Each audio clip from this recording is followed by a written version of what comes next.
Hai, apa kabar? Hari ini kita akan belajar mata pelajaran Desain Grafis Percetakan. Kode kompetensi yang berhubungan dengan mata pelajaran ini yaitu TIK MM 02 032 01. Membuat, memanipulasi, dan menggabungkan gambar dua dimensi. KD 3.5 menerapkan penggabungan gambar dan teks yang berbasis vektor, dan KD keterampilan 4.5 menggabungkan gambar dan teks yang berbasis vektor. Software pada video ini menggunakan Adobe Illustrator CC 2002. Referensi lainnya yaitu dengan menggunakan buku Desain Grafis Percetakan kelas 11 seperti ini, atau bisa login ke website resmi Adobe dengan melihat tutorial pada link yang ada di bawah ini. Tujuan pembelajaran kita hari ini diharapkan semua siswa dapat melakukan penggabungan gambar, shape, dan teks menjadi sebuah logo vektor. Nah, di video ini kita akan mendesain logo vektor, gabungan shape dan teks yang akan menghasilkan sebuah gambar logo. Penasaran ya? Yuk kita belajar sama-sama. Apa sih Adobe Illustrator itu? Adobe Illustrator adalah aplikasi pengolah grafis berbasis vektor. Biasanya digunakan untuk membuat logo, membuat desain kaos, membuat brosur, membuat spanduk, dan kemasan-kemasan makanan yang lainnya. Juga bisa digunakan untuk pembuatan vektor art dan media promosi cetak lainnya. Kok sama ya dengan CorelDRAW? Iya, sama. Karena kedua aplikasi ini adalah aplikasi berbasis vektor, yang mana jika gambarnya diperbesar, maka akan menghasilkan gambar yang berkualitas baik dan tidak pecah. Beda dengan gambar yang berbasis bitmap yang pernah dipelajari pada KD sebelumnya. Karena gambar bitmap adalah gambar yang pada saat kita memperbesar gambar tersebut, maka akan pecah karena bitmap adalah gambar yang terdiri dari berbagai macam pixel. Membuat proyek baru di Adobe Illustrator CC fitur Adobe. Langkah awal adalah kita klik New. Nah, untuk mengklik New di sini, nanti Adobe Illustrator akan menentukan file apa yang akan kita butuhkan. Nah, untuk pembuatan logo kita menggunakan print. Dengan menggunakan letter, beri nama logo menara. Untuk ukurannya kita menggunakan cm. Kita pakai yang orientasinya adalah landscape, baru yang default. Setelah itu kita create. Nah, setelah masuk menu tampilan create akan terlihat tampilan fitur-fitur dalam Adobe Illustrator. Kita gunakan workspace yaitu Essential Classic, yang mana pada posisi atas terlihat main menu, posisi bawahnya adalah control panel, bagian kiri adalah toolbar, dan sebelah kanan ini adalah bagian daripada panel-panel yang kita butuhkan, atau biasa yang disebut dengan panel dropping area. Oke, dalam pembuatan logo kali ini kita akan menggunakan menu-menu toolbar yaitu Selection Tool yang ini dan Direct Selection Tool. Setelah itu kita akan menggunakan rectangle, klik kiri tahan rectangle, ellipse, dan polygon. Setelah itu kita menggunakan yang namanya line, dan kita akan menggunakan shape tool untuk menghapus bagian yang tidak dibutuhkan. Sedangkan yang berwarna putih di sini ini disebut dengan artwork, atau bagian yang paling utama area kerja kita dalam mengelola sebuah shape, objek, dan segala bentuk lainnya. Membuat logo vektor pada Adobe Illustrator CC. Langkah awal dalam pembuatan Adobe Illustrator adalah langkah pertama, kita harus mencari sebuah gambar referensi logo apa yang akan kita buat.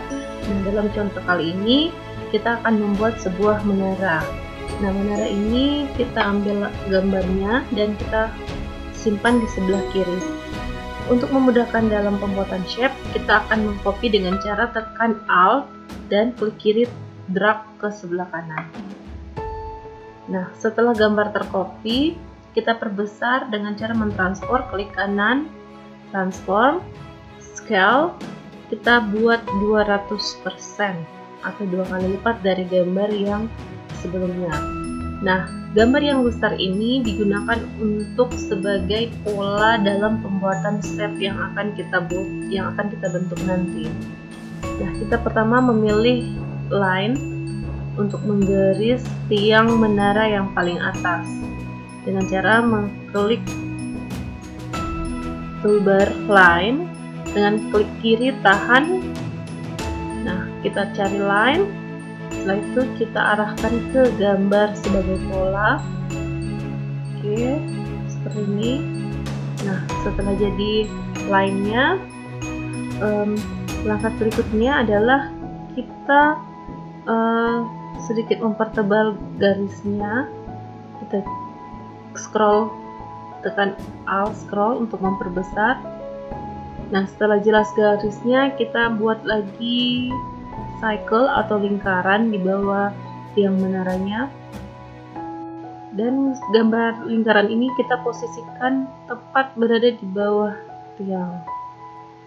Selanjutnya kita buat kotak yang ada di bawah cycle.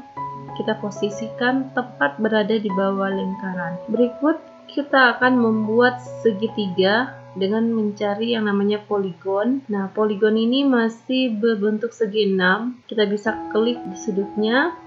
Kita ganti 6 menjadi 3 sudut baru oke. Nah, apabila dia tercopy seperti ini, dihapus yang poligon bersegi 6 dan kita tarik segitiga yang sudah jadi. Perhatikan ada garis bantuan guard smart, itu untuk membantu kita menemukan titik not interestnya biar tepat. Nah, kita menggunakan direct selection tool, klik satu titik baru tahan tarik agar dia bisa kita tarik ke arah yang kita inginkan. Diklik lagi, baru klik titiknya, baru ditarik ya, seperti itu. Nah, berikut setelah segitiganya sudah jadi, kita buat lagi rectangle tool atau segi 4 di bawah segitiga tadi. Lanjut kita buat lagi rectangle tool dan satu rectangle tool lagi. Nah, dan untuk tempat penyangga kita buat lagi satu rectangle tool, dan untuk tiangnya kita buat lagi rectangle tool seperti ini, dan kita akan membuat rectangle tool sebanyak 4. Terlihat ada yang berwarna putih, merah, putih, dan merah. Namun untuk video kali ini kita belum membahas tentang warna, kita masih membahas pembuatan pola, shape, dan penggabungannya. Oke, sudah terlihat ada 4 shape. Tinggal kita menggunakan direct selection tool untuk mengklik titik-titik sudut dan kita arahkan ke sudut yang kita inginkan biar lebih terlihat pola. Jadi di setiap kotak kita buat sudut-sudutnya. Untuk memperbesar bisa tekan Alt, scroll di mouse atas. Nah, jadi kita bisa lebih detail melihat jika gambarnya di zoom seperti ini. Jadi setiap titik kita pertemukan sampai nanti kelihatan pertemuan antar titik seperti ini. Ya, ada tertulis interest. Jadi kita cari sampai muncul interest. Artinya bahwa sudah terpasang antar titiknya satu dengan titik yang lain. Nah, sudah terlihat bentuk menaranya sudah mulai jadi. Oke, langkah berikutnya kita bisa menggeser atau mendrag gambar sebagai bentuk pola tadi. Kita pindahkan lalu kita hapus, delete. Maka sudah ada pola dari menara atau mercusuar ini yang sudah kita buat. Oke, mudah kan? Dalam video ini dapat kita simpulkan bahwa dalam membuat sebuah logo, kita harus mencari dulu gambar referensi dan kita harus membentuk shape-shape yang akan kita buat dan kita gabungkan menjadi sebuah logo vektor yang kita inginkan. Nah, baik, untuk video selanjutnya kita akan memberikan bagaimana pewarnaan, gradient color, color harmony, dan bagaimana kita menambahkan teks dalam logo. Nah, untuk itu jangan lupa untuk saksikan video berikutnya. Terima kasih.